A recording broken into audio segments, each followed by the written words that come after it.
Hi అండి. ఇప్పుడైతే శ్రావణం కదా, వెజ్ లో మంచి డిఫరెంట్ రెసిపీ అన్నట్టు ఈ కాంబినేషన్ లో చేసుకోండి. టేస్ట్ అయితే చాలా చాలా బాగుంటది, హ్యాపీగా తినొచ్చు.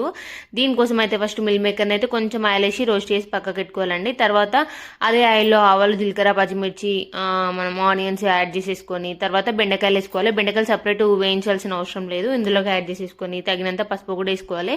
వేసుకొని 2 minutes అట్లే కలుపుతూ ఉండాలన్నట్టు. అది కొంచెం నూనె అనేది మంచిగా పట్టుకోవాలి. తర్వాత మనం ముందు ఏవైతే మిల్ మేకర్ వేయించినామో అవైతే యాడ్ చేసుకొని టమాటా కూడా వేసుకోవాలి. వేసిన తర్వాత ఒక 2 minutes అట్లే మూత పెట్టి ఉంచాలి. మూత పెట్టిన తర్వాత అయితే కొంచెం మగ్గినట్టు అయితే అప్పుడైతే మనం సాల్ట్, కారము ఇవైతే యాడ్ చేసుకోవాలి. యాడ్ చేసుకున్న తర్వాత మంచిగా కలపాలి. ఒక 2 minutes మంట చిన్న పెట్టుకోవాలి, లేదంటే మాడిపోతుంది కారం అంతా, టేస్ట్ అస్సలు బాగుండదు. ఒక కప్ అయితే వాటర్ యాడ్ చేసుకున్నాం. మీకు గ్రేవీ ఎక్కువ కావాలంటే కొంచెం ఎక్కువ వాటర్ యాడ్ చేసుకున్నా బాగుంటుంది టేస్ట్. ఇట్లా యాడ్ చేసుకున్న తర్వాత ఒక 5-10 minutes మంచిగా మగ్గ పెట్టాలన్నట్టు. కొంచెం ముంచినాం అనుకో టేస్ట్ మంచి గ్రేవీతో చిక్కగా అవుతుంది. అప్పుడు అన్నంలో పెట్టుకుని తింటే సూపర్ టేస్ట్ ఉంటాయని ట్రై చేసి కమెంట్ చేయండి.